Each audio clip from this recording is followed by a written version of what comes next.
Hi, this is Liz Eden. Let's have a look at the bootstrapping process for Level 3 inference. So we always start with our population, that's what we're interested in. And then we go ahead and we take a sample from that population. Now whatever the size of that sample is, we've done as much as we can, we've collected as much data for the time and money that is available. Now because we don't have more time and money available, we want to be able to work smarter and try and find ways to improve the accuracy and reliability of the estimates that I'm going to get. And that's what our bootstrapping process will do, is give us an idea of how much variation there is. So I'm going to do a resample, and I'm going to do it with replacement. So that means when I'm taking a sample, and notice I've got 5 people in my original sample and 5 people in this resample, I've chosen a person for my sample from those original 5, then I've gone and put them back in so they could be selected multiple times. So once I've got that little resample, I find the difference between the medians.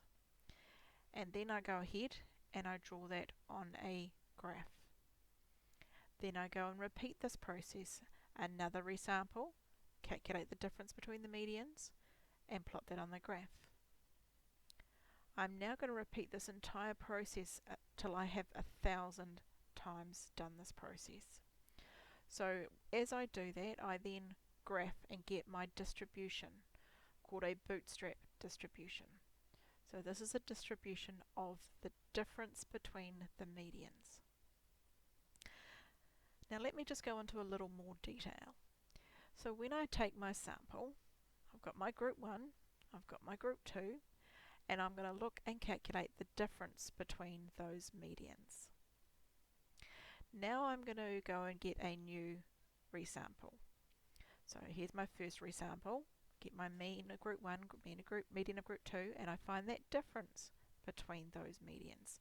So this is resampling from that sample distribution. Now let's do that again. Group 1, group 2, and this is how big the difference is this time. Repeat that process. Group 1, group 2, a different distance. And every time I take a sample, that difference between the medians changes. So we're getting some variation in how big that difference might be. What I'm going to do now is putting that together into my distribution. I'm going to put all the differences between the medians together.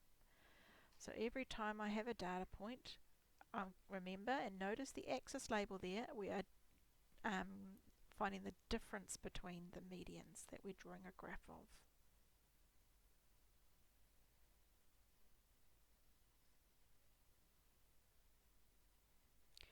And so we repeat that until there are 1,000 resampled differences between the medians. So in terms of our graph from NZGrapher, for example, at the top is our sample. So this is our original data.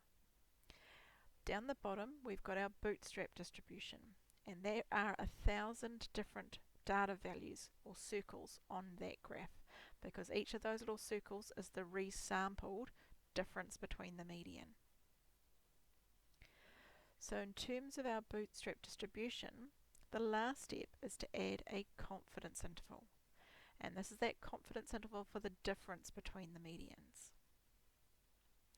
So on our graph there, that's that blue bar that we can see there, that is our bootstrap confidence interval. And I'll go into exactly how we interpret that bootstrap confidence interval in the next video. Thanks for watching.